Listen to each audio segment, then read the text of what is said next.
Então, nossa boa noite a todos os nossos irmãos, nossa boa noite a todas as nossas irmãs, queridas e queridos do coração. Grande alegria em estar na Sociedade Espírita Joana de Ângeles, revendo os amigos, as amigas. É grande a nossa satisfação e a nossa alegria. Sou grato a Deus por momentos como este. E momentos como esse, então, vamos trabalhar sobre o nosso aprimoramento, ou seja, sobre a nossa autoiluminação.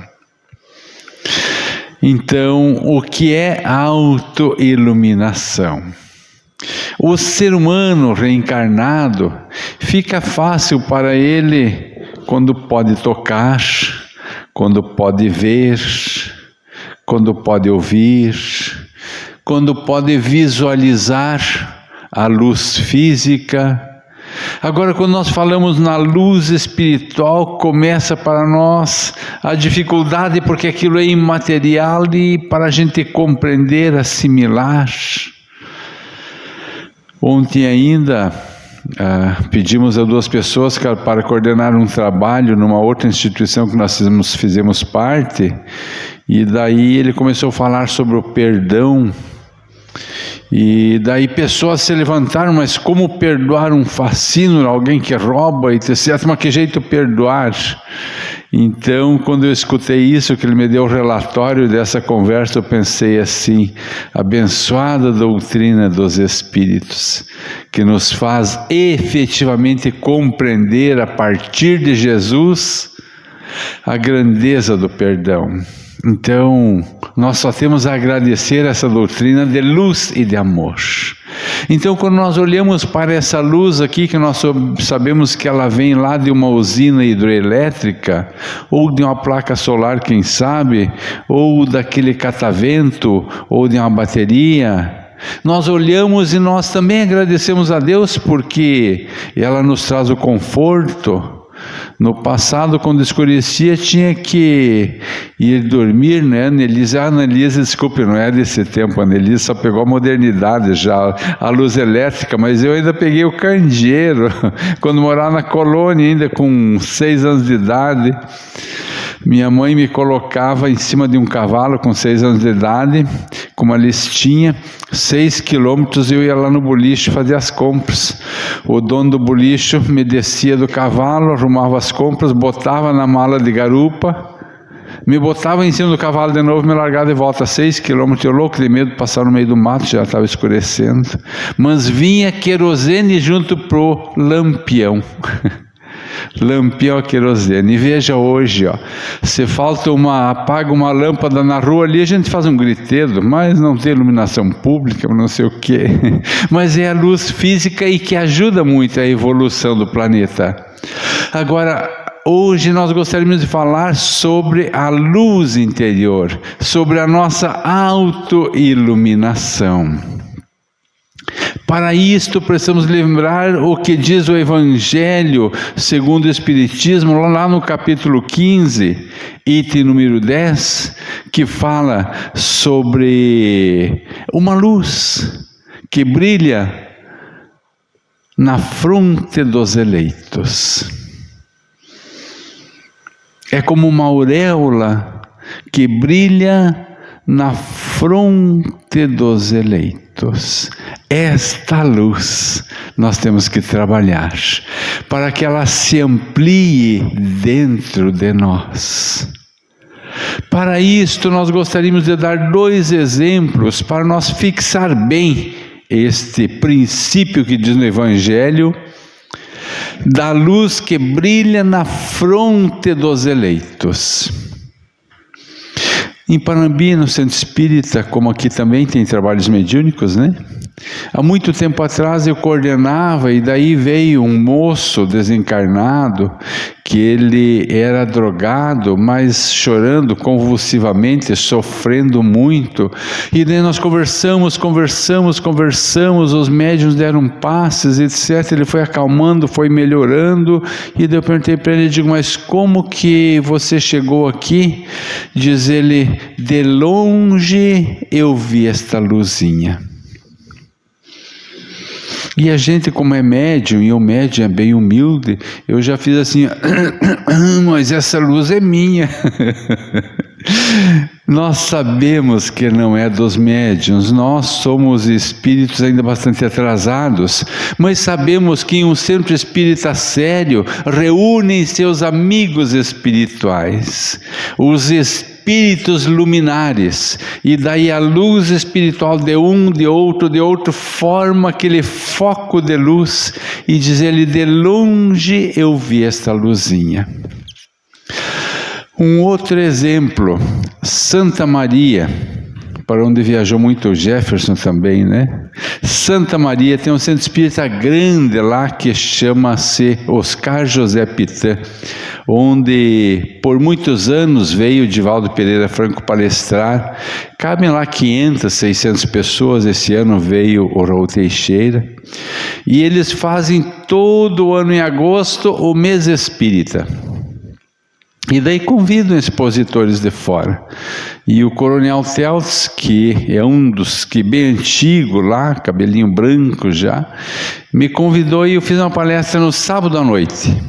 E um seminário no domingo de manhã.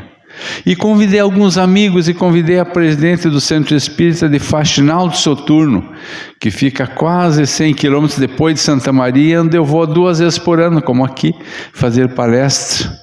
E veio ela na palestra, ela, mais uma amiga e mais um jovem que veio dirigindo. Tiveram na palestra, tiveram no seminário, nos encontramos, e dali uma semana ela me passa a mensagem. Eles também têm trabalhos mediúnicos, Faxinal do Soturno, a quase 100 quilômetros de Santa Maria. Daí ela estava contando que se apresentou um espírito no trabalho mediúnico em Faxinal do Soturno, que disse que estava num local chamado Santuário, que fica em torno de 30 quilômetros distante de Santa Maria, e eles estavam passando os 13, e esse menino, ele desencarnou em 2019, em acidente de trânsito. E daí ele disse que escutou falar em Jesus, e ela me contou que quando estavam passando no santuário, e ela estava falando para os colegas, para colega em Jesus, etc. Diz ele, vou pegar a carona, gostou da conversa, pegou uma carona, foi junto, foi na palestra. Disse que gostou da palestra, que fez muito bem para ele, e que ali de onde ele estava, nesse local chamado Santuário, a 30 quilômetros de Santa Maria, ele enxergava a luz do Oscar José Pitã. Para os espíritos, essa luz nada ilumina. A luz espiritual. Como Oscar José Pitã é um centro grande, muito antigo, muito dedicado ao trabalho no bem, tem inclusive um asilo de idosos com 30, 40 pessoas, então é um local de alta fraternidade, alta caridade, então é natural que esse ambiente forme uma abóboda celeste luminar. De longe, 30 quilômetros ele enxergava essa luz. Então é sobre essa luz que nós precisamos pensar, analisar e procurar ampliar dentro de nós. Nós sabemos que o Sol, ele gasta todos os dias milhares de toneladas de matéria para manter a luminosidade da Terra e para manter o calor da Terra. Assim como o Sol, numa dimensão muito maior, o supremo árbitro dos mundos constantemente envia para este planeta uma energia que se chama amor e quer iluminar. Esta energia, esta luz, em fagulha, ele colocou dentro de nós. E para não tirar o nosso mérito, do nosso crescimento, da nossa evolução, ele colocou essa fagulha de luz dentro de nós, com o objetivo de nós ampliá-la cada vez mais, a fim de que esta luz possa amparar e iluminar o nosso caminho de possíveis dias mais escuros que tenhamos que passar depois que cruzarmos o portal do túmulo. Esta luz é que vai nos dar a proteção. E esta luz interior, à medida que ela vai crescendo, que ela vai se ampliando, ela começa a iluminar também a outras pessoas que convivem conosco. Então, o nosso trabalho é de autoiluminação. Agora, para que nós possamos executar esse trabalho de autoiluminação, nós temos que abraçar este manancial de conhecimento que a doutrina dos Espíritos, codificada por Allan Kardec, nos oferece. Falava o Jefferson nos livros à nossa disposição. Grande conteúdo. Porque uma vírgula hoje, uma vírgula amanhã, nós vamos crescendo, evoluindo e ampliando esta luz interior. Um pequeno exemplo. Eu gosto muito de uma joia, de uma obra deste tamanho, e falo seguido nela, chama-se Vida Feliz. A autora dessa obra é a patrona desse centro espírita, Joana de Ângeles, psicografado por Divaldo Pereira Franco. Pegamos uma página e ampliamos, somente uma página. Vamos analisar o que diz aqui, a grandeza do conhecimento e da sabedoria.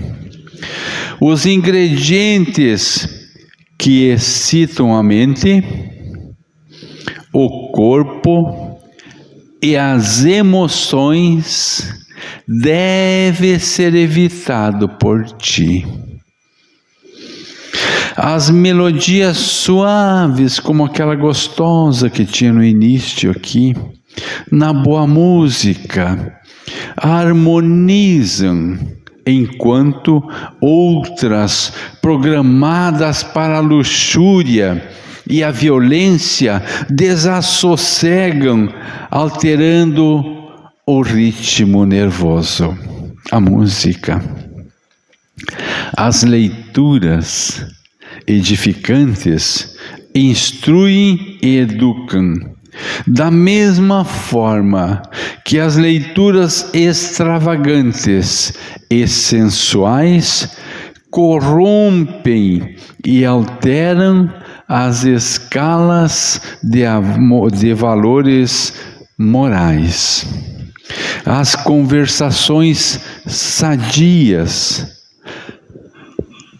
levantam o ânimo, quanto as vulgares relaxam o caráter.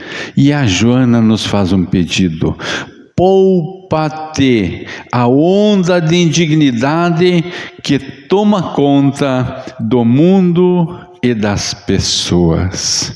Então, nós somos agredidos, metralhados diuturnamente pela inferioridade moral que habita o interior do ser. São os programas televisivos de baixa vibração. É aquele aparelhinho pequenininho que a gente fica ali, um chão de celular, e a gente entra para as redes sociais e aquilo é um desastre. A gente vai baixando a vibração. Então o convite da Joana é para nós nos proteger desses chamados à inferioridade humana que habita dentro de nós e é muito grande. E aí lembramos Chico Xavier, que dizia assim: o mal que eu tenho medo é o mal que habita dentro de mim. Que grandeza, que grandeza. Outro dia atrás, contar um exemplozinho para vocês, para figurar um pouquinho. Lá em casa, teve uns amigos que foram lá para tomar mate e chimarrão conosco. E nós não estávamos em casa, daí eles botaram, não sei se um pé de cabra, uma alavanca, arrebentaram a porta. Viraram tudo de perna para o ar. Levaram algumas coisas emprestadas, que daí depois não devolveram. E daí nós chegamos em casa, eu entrei devagarinho, sol alto, entrei devagarinho e fui olhando, corajoso, se eles estão lá na lista. Despediu, eu digo, espera aí, nós voltamos juntos ao escritório, espera, e ela esperou na porta. Quando ela entrou, minha nossa, o que é isso, socorro? Digo, graças a Deus, Chiva, nós não estávamos aqui, graças a Deus. Então nós não estávamos aqui. Então, quando acontece assim, depois eu disse para ela, graças a Deus, que não fomos nós que entramos na casa dos outros. Então, nós temos que nos preocupar, como disse Chico Xavier, com o mal que ainda resta dentro de nós. Esse nós temos que nos preocupar e tentar diminuir. Porque à medida que nós vamos eliminando este mal dentro de nós, a luz interior vai crescendo e nós vamos nos auto-iluminando. E aí um dia chegará lá na frente que nós vamos estar na condição do capítulo 15 do Evangelho segundo o Espiritismo, no item número 10, que fala sobre essa auréola. E eu peço licença aos nossos irmãos para ler esse pedacinho que diz assim: e aqui está o caminho para a nossa autoiluminação. No título, fora da caridade não há salvação. Meus filhos, na máxima fora da caridade não há salvação, e estão contidos os destinos dos homens na terra e nos céus. Na terra, porque à sombra deste estandarte eles viverão em paz. Não assaltarão mais as casas de um dos outros, não matarão, viverão em paz. No céu, porque aqueles que a tiverem praticado encontrarão graça diante do Senhor. Esta divisa é a luz celeste, a coluna luminosa que guia o homem no deserto da vida para conduzi-lo à terra prometida. E brilha no céu como uma auréola santa na fronte dos eleitos. Brilha no céu como uma auréola santa na fronte dos eleitos. E na terra está gravada no coração daqueles a quem Jesus dirá: passai à direita, vós que sois os benditos de meu Pai. E diz mais: vós os reconhecereis pelo perfume da caridade que espargem ao seu redor.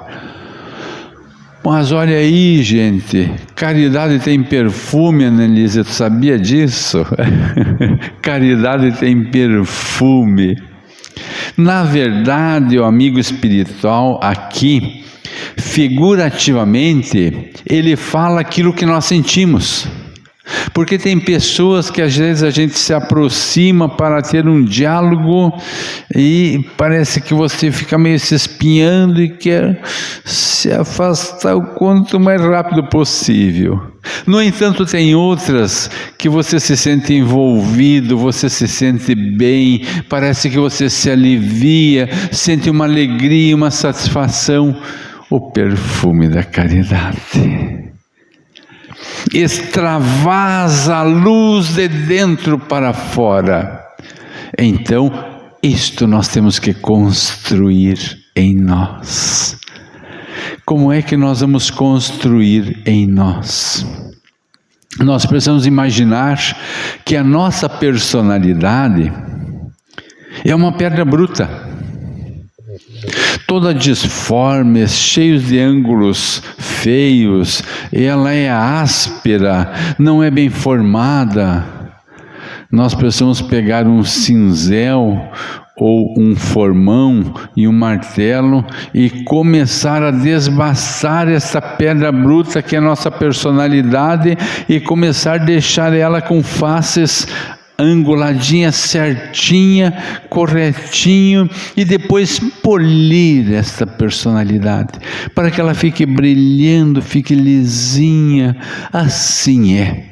Nós somos este diamante, em pedra bruta, nas profundezas do solo, que nós precisamos retirar lá de dentro, e assim como o especialista que faz o polimento nesse brilhante, assim nós temos que trabalhar esta pedra preciosa que nós somos, para que ela possa refletir a luz divina na nossa volta e iluminar outros tantos que precisam deste socorro, deste auxílio. Então, são várias as formas que nós temos de polir esta joia preciosa que nós somos. Exemplo, o controle mental. Porque tudo depende do comandante, chamada mente humana, a sede do espírito quando está reencarnado. Nós precisamos trabalhar na mente humana. Por exemplo, o ser humano hoje vive no século da ansiedade, da depressão e do suicídio. Feliz daquele que não sofre nada dessas coisas. Mas está tão forte, tão intensa a ansiedade em boa parcela da humanidade terrestre. E essa ansiedade, se nós não controlar, ela progride para a depressão. E a depressão é um passo de um possível suicídio. Então nós temos que trabalhar a nossa personalidade, trabalhar a mente humana, cuidar desta joia que Deus nos deu, a mente humana. Nós precisamos diminuir a velocidade do pensamento, porque quanto mais ansiosos, mais rápido o pensamento. A mente humana, ela vibra X ciclos por segundo quando nós estamos bem. Começamos a ficar nervosos, ansiosos, aumenta a velocidade da vibração da mente até o desequilíbrio. Então nós temos que controlar. Citaria 2 exemplos. Atendi um jovem na casa espírita, no atendimento fraterno, de em torno de 27 anos, e ele veio com a mãe, e eu atendi, e daí ela me explicou que ele sofria muito de ansiedade. Ele tinha tanta ansiedade que ele não conseguia digitar no computador porque não tinha paciência para digitar no computador. O nível que chega a ansiedade. Então nós precisamos controlá-la. O medicamento ajuda com certeza, mas não resolve. O que resolve é o autocontrole. Respirar profundamente, procurar acalmar, caminhar devagar, falar devagar, controlar o pensamento para não correr em velocidade, começamos a nos agitar pela pressa, vamos controlar as coisas, eu não posso fazer tudo, vamos fazer o que eu posso, quem sabe levantar um pouquinho mais cedo, fazer menos coisas, tem 1000 coisas para mim fazer, vamos fazer uma por vez, uma depois a outra. Respirar profundamente ajuda. Falar devagar. Eu tenho um amigo que faz tempo que ele não me visita, mas ele vinha seguido lá, ele estava sem emprego, e daí ele distribuía currículo por toda parte, não conseguia trabalho. E ele vinha lá e conversava comigo e falava, eu dizia, sim, pois é, mas agora eu já vou, foi bom conversar contigo, tchau. Eu disse 3, 4 palavras, eu acho, e ele se foi.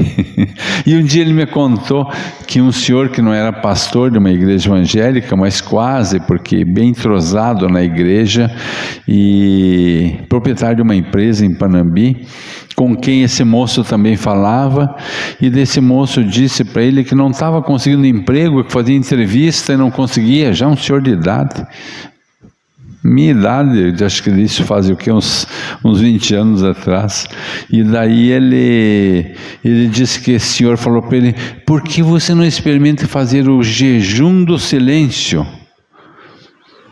Jejum do silêncio. Daí perguntou para o cidadão o que é fazer o jejum do silêncio. Diz ele, não, tu faça o seguinte, fica um dia sem dizer uma palavra. Mas tá louco, eu morro. Ele não conseguia fechar a boca. Então isto é um dos sintomas da ansiedade. A gente quer falar. Então vamos falar menos, mais devagar. Ou quem sabe até não falemos.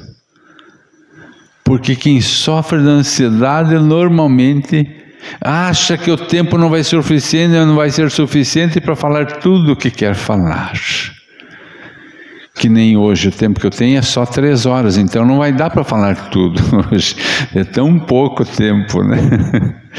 Então, diminuir o que falar, mas controlar a velocidade da mente é fundamental. Eu fiz um curso chamado Silva Mind Control, método Silva de controle da mente. É um curso que foi idealizado por um brasileiro nos Estados Unidos e é um tremendo sucesso.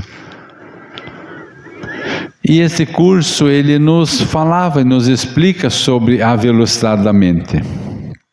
Então ele diz que a velocidade da mente na nossa vida comum é x ciclos por segundo. Nós precisamos atingir o estado alfa. Nós precisamos estar em alfa, mais calmo, mais tranquilo, que nós podemos pensar, falar devagar, enfim. Depois desse nós temos o estágio delta, que é o sono superficial, e o estágio teta, que é o sono profundo. Mas nós precisamos estar em alfa, calmo, tranquilo, atingir aquele estágio que Siddhartha Gautama vivia, o Buda, vivia em estado de oração. Aquele estágio que o pobrezinho de Assis, Francisco de Assis, vivia em estado de paz. Este é o estado que nós precisamos alcançar. Estamos na Terra. Mas isso é impossível? Não, nós estamos numa escola, no aprendizado, vamos melhorando dia após dia. E daí, nós mentalizar uma luz bem grande lá no alto, auxilia. Nós mentalizar essa luz grande lá no alto, nos envolvendo, auxilia. Nós visualizar essa grande luz e projetar para um familiar que está adoentado, auxilia, porque eu estou treinando a concentração da mente. E normalmente a nossa mente, ela é muito dispersa, nós não conseguimos fixá-la no objetivo. Nós pensamos uma coisa, outra coisa. Não, nós temos que aprender a concentrar. Estamos lá na nossa casa, vamos ajudar o centro espírita, vamos mentalizar uma luz envolvendo, iluminando o centro espírita. Nós somos um corpo físico composto por 60 trilhões de células.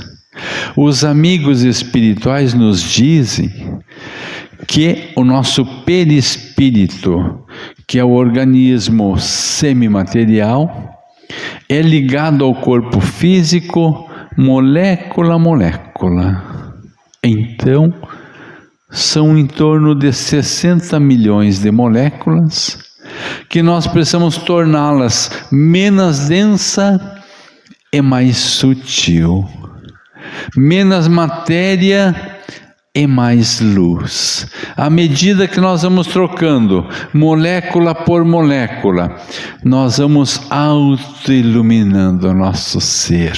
Este ser, que do outro lado da vida vai auxiliar a nos clarear o nosso caminho. Então, capítulo 15, fora da caridade não há salvação. A mente humana, trabalhar a mente humana, para que nesta atividade de autoevolução e de autoiluminação nós possamos um dia chegar perto daquele espírito grandioso chamado Matilde. Nós temos uma coleção de livros que são 16 obras escritas por André Luiz, através da psicografia de Francisco Cândido Xavier. Dentro da coleção do André Luiz, nós temos uma obra que se chama Libertação. Quem já leu Libertação, levante a mão, por favor. Muito bem, parabéns aí, ó. Eu ia contar a história, não vou contar mais. Eu vou só lembrar para vocês. Tinha a filha de um juiz que estava sendo obsidiada num processo obsessivo, tenaz, violento. O objetivo dos espíritos era levá-la à morte. Eram 60 espíritos obsessores que estavam na sua volta, inclusive espíritos ovoides grudados no seu cérebro, idealizando, magnetizando para que ela tivesse ideias para que a vida fosse terminada. Quem coordenava esse processo obsessivo era um espírito extremamente endurecido, violento, maldoso, que chefiava uma grande região na trevosa dos mundos inferiores, que se chamava Gregório. Ele havia sido, no passado, um papa e utilizou de forma inadequada o seu poder e endureceu seu coração de uma forma que não penetrava um raio de luz sequer. Tinha sido sua mãe em uma outra vida Matilde, que era um espírito altamente superior, luminar. E o Gúbio é o espírito que na companhia de quem estava André Luiz, que estava encarregado de procurar dar o socorro então ao Gregório.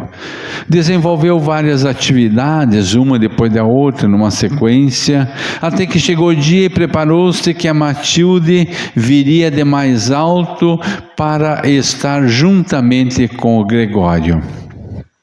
Matilde veio, se aproximou num ambiente extremamente luminar, porque era um espírito extremamente superior, e aquele cidadão que não penetrava uma fagulha de luz no seu coração, de extrema maldade, quando dá de frente com aquele ser, não resiste e capitula perante sua antiga mãe. E ela então recolhe-o nos braços e entrega aos amigos espirituais para o conduzi-lo. Então, o poder da luz, esta luz, que é a grandiosidade de Deus, nos dando o livre-arbítrio, a permissão para nós decidir sobre a nossa vida, para que nós possamos nos autoconstruir nesta iluminação interior.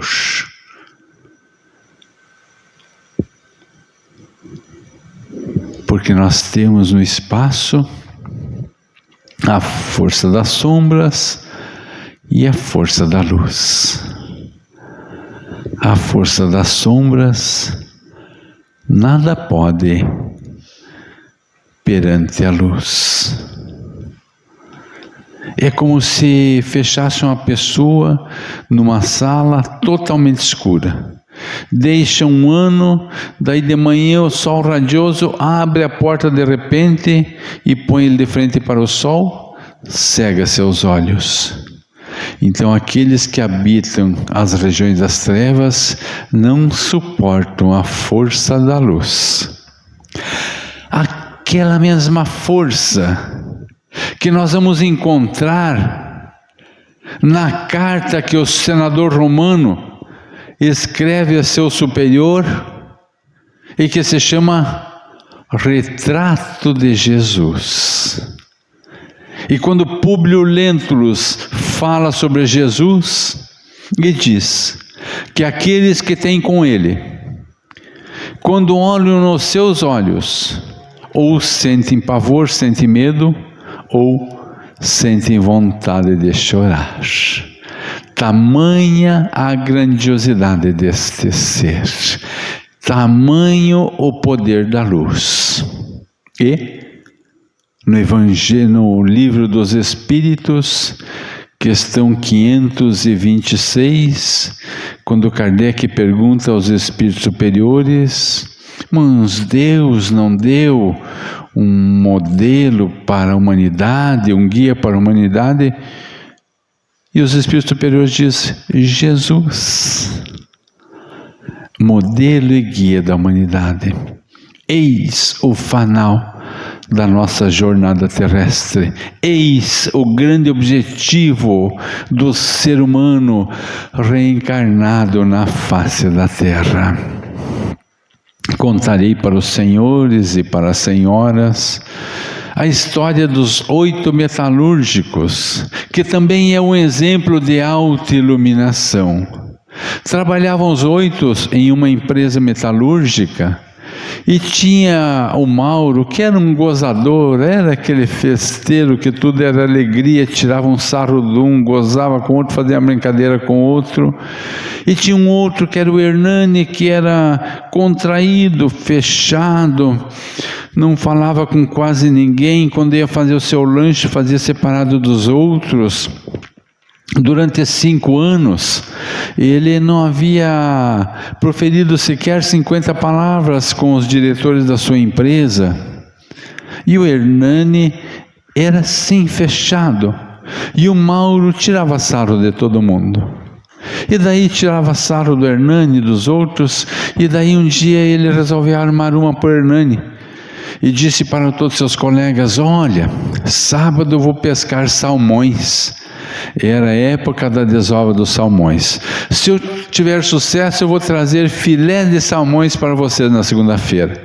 Foi pescar o Mauro. Segunda-feira, depois do trabalho, reuniu os colegas em um semicírculo, mas antes ele havia dito para todos os outros, sem o Hernani, diz: olha, vou pregar uma peça no Hernani para nós se divertir à custa dele. Eu vou dar um pacote de filé de salmão para cada um de vocês, e para ele eu vou dar um pacote bem grande, maior, mas só com os espinhaços, com as espinhas, com a cauda, com a cabeça, e nós vamos ver à vontade.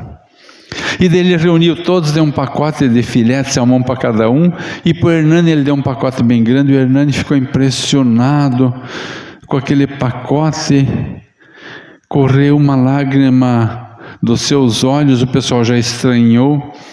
E daí os colegas, cada um foi abrindo seu pacote, mostrando os salmões, os filés de salmão e agradecendo para o Mauro. Quando chegou a vez do Hernani, o Hernani colocou no colo o seu pacote e abriu os primeiros laços do pacote e disse para os colegas: olha, eu sei que vocês têm na conta de uma pessoa totalmente diferente, antissocial, que não tem relacionamento com vocês, e eu não lhes tiro a razão. Mas acontece que a minha esposa é paraplégica. Então todo o dinheirinho que eu ganho na fábrica eu levo para dar a ela um pouco mais de conforto.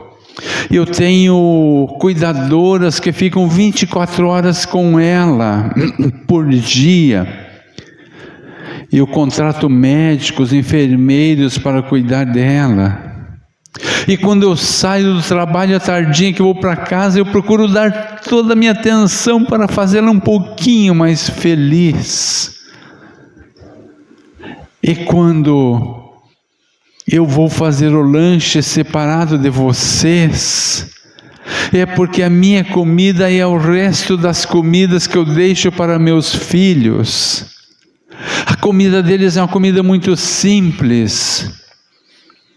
Eu deixo-os trancados em casa porque eu não posso pagar o colégio de meus filhos. Eu não consigo comprar-lhes roupas adequadas. Então, por isso, meu lanche eu faço totalmente separado. Mas hoje, levantou os olhos para cima e pegou uma cauda do peixe e levantou. Hoje eles vão comer dignamente. E eles vão comer filé de salmão. E levantou, olhou a cauda do peixe, as espinhas, e com grande decepção largou de novo, e como os outros disse: muito obrigado. O Hernani agradeceu: muito obrigado. Mauro então não sabia onde se enfiar. Os colegas não sabiam para onde ir. E o Mauro então teve uma iluminação e pegou seu pacote de salmão, fechou, colocou no colo do Hernani, bateu-lhe no ombro e disse: desculpa. Os outros colegas, um por um, fecharam seu pacotinho, colocaram no colo do Hernani, bateram no ombro e disseram: desculpa. Foram-se embora. No dia seguinte combinaram e foram visitar o Hernani na sua casa. Olharam a situação da esposa, dos filhos e tomaram uma decisão. A partir daquele dia, eles iriam pagar o colégio para os filhos do Hernani, comprar-lhes roupas para poder ir no colégio, contrataram novos médicos, enfermeiras mais preparadas para cuidar da esposa do Hernani. Ela ficou extremamente feliz por ver a família bem. Passaram-se 30 dias. A esposa do Hernani desencarnou sorrindo por ver a família bem. O tempo passou, cruzaram-se 30 anos, os filhos de Hernani estavam todos formados. O filho mais novo era presidente da empresa que eles trabalhavam, os metalúrgicos todos aposentados. E o Mauro então disse assim: mas e agora? Vamos fazer o quê? Os filhos estão formados, estão bem, já têm seu ganho. Diz ele: já sei. Vamos fundar uma instituição para cuidar das pessoas que são tetraplégicas e dos filhos dos tetraplégicos. E fundaram uma organização para amparar essas pessoas com dificuldades. Então, não podemos perder as oportunidades que se nos apresentam, porque é este garimpar na nossa personalidade, buscando a melhora do cotidiano, do dia após dia, que vai fazer com que nós ampliemos a nossa autoiluminação. E com certeza tem uma parcela muito grande no processo de autoiluminação na nossa vida, o Centro Espírita Joana de Ângeles, porque nos dá o roteiro seguro para a nossa caminhada em nome de Jesus. A todos a nossa gratidão e o desejo que o Supremo Árbitro dos mundos possa iluminar a cada um em particular. Muito obrigado.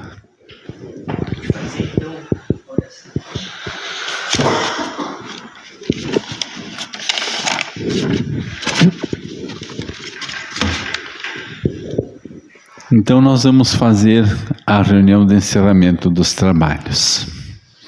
Pedimos a cada um que coloque o seu coração nessa prece.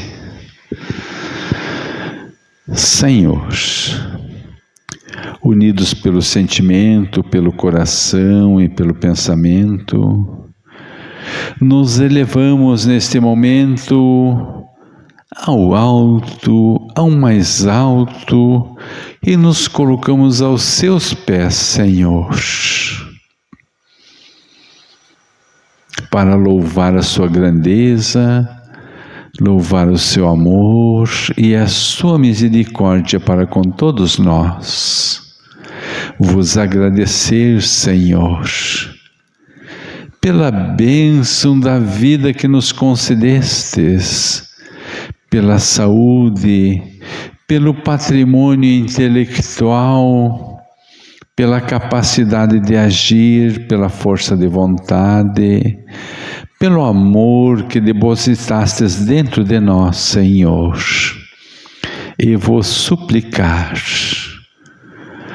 permita que um raio da sua divina luz possa envolver a cada um de nós que aqui estamos, os encarnados, Senhor. Suplicamos a vós que um raio da sua divina luz possa envolver, penetrar, inundar a cada um dos irmãos desencarnados que aqui estão, Senhor. Sejam eles necessitados de amparo, de socorro como nós, ou sejam os amigos espirituais que iluminam esta casa de orações, Senhor. Permita, Pai amado, que esta luz inunde o lar de cada um de nós que aqui estamos, Senhor. Que esta luz possa envolver a cada um de nossos familiares que estão conosco na vida, na face da terra, ou que já estão do outro lado da vida, na vida espiritual. Olhai, Pai amado, pelo hospital desta comunidade, por todos que ali estão internados, Senhor, pelos educandários, pelas creches, pela administração pública municipal, Senhor, que a consciência e a responsabilidade possa ser o guia dos irmãos nossos que conduzem este município. Abençoa, Senhor, a todos aqueles que sofrem as consequências das guerras na faixa de Gaza, no Líbano, em Israel, no Irã e nos países adjacentes. Por aqueles que sofrem também essas consequências de dor, Senhor, na guerra com a Rússia, com a Ucrânia.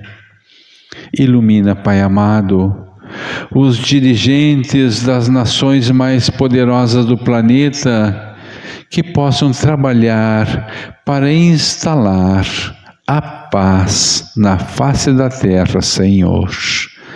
Pai amado, guia os dias de nossa existência, dai-nos a sabedoria para discernir o certo do errado e a força para seguir o bom caminho que leva a vós.